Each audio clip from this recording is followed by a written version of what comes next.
Cordyceps. Cordyceps. Sabi, doktor, anong gagawin ko sa cordyceps? Ay mahal, napakamahal. Ang isang bote na 120 tablets, 1,940. Doktor, ang mahal naman. Pero pag naintindihan mo, ang gamit ng cordyceps sa katawan, bibilhin mo. Bakit? Number 1, ang cordyceps may sangkap na cordycepin. Cordipin. Ang sangkap na cordicipin ang siyang nagpapatibay sa iyong kidney at baga. Bakit? Kasi ang kidney, atay at baga ang siyang naglilinis sa ating katawan. Yan ang mga basurero. Yan ang mga Metro-Aid. Yan ang mga MMDA ng ating katawan.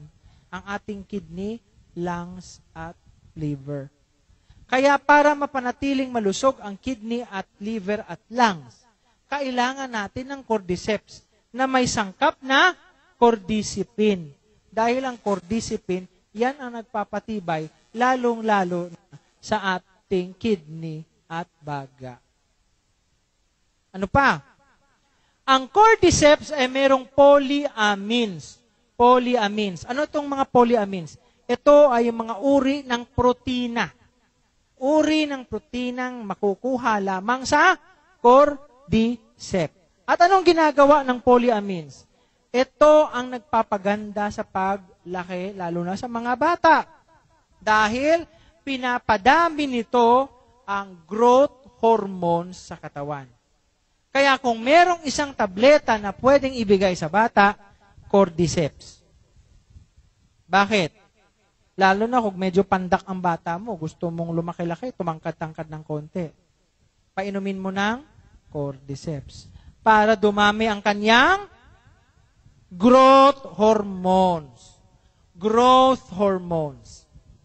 Sa pagdami ng growth hormones, sa pagganda ng laki. Doktor kami, ganito na ako, hindi na ako tutubo. Kailangan ko pa rin ng growth hormones? Yes. Kailangan pa rin natin ng growth hormones dahil ang growth hormones ang nagpapanatili ng lakas ng ating cells. Ang growth hormones, again, ang nagpapanatili sa lakas ng individual cells ng katawan. Ano pa? Sa mga lalaki. Sa mga lalaki. Ang polyamines ang nagpapaganda sa semilya ng lalaki. Ang tayo, sa mga may pamilya, ang anak natin ay nabubuo at ang ating karakteristik ay nabibigay natin hati-hati. Ang babae, 50% ng karakteristik na papasa sa anak. Ang kalahati na 50% ay galing sa ama.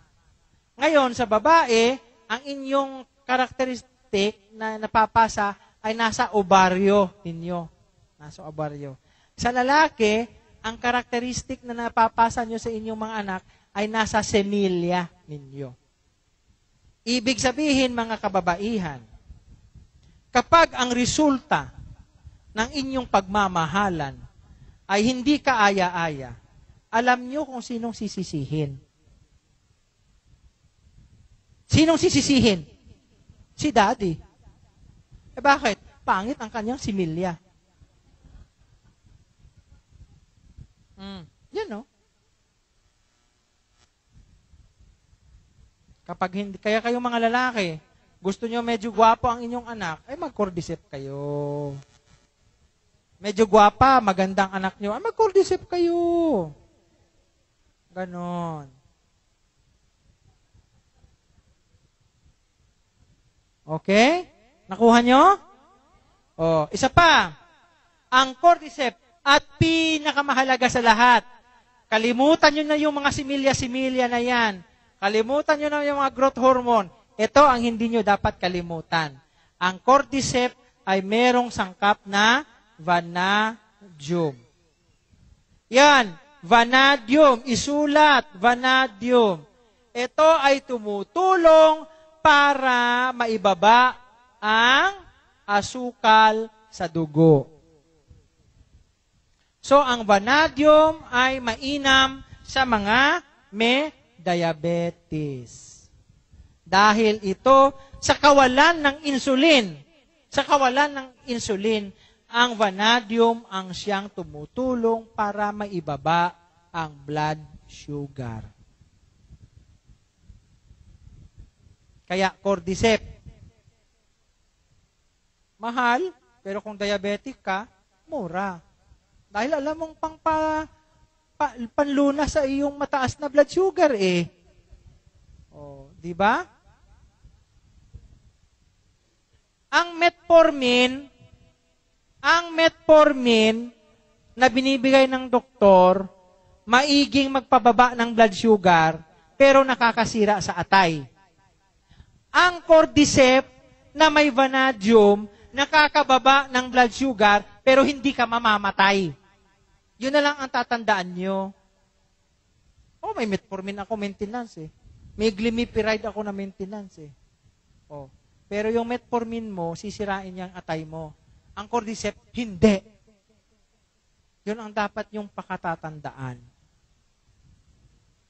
So, cordyceps, para sa diabetes, dahil ito may vanadium na parang insulin. Ayun. Pinakamadali lang yun eh. Bakit mo ako bibigyan ng cordyceps? Kasi po, diabetic kayo. At itong cordyceps namin ay merong sangkap na vanadium na siyang nagpapababa sa blood sugar katulad ng insulin. Napakadaling i-explain. Benta ka agad. Ganun lang yun eh. Kaya tayo nagkakaroon ng product presentation. Malinaw na?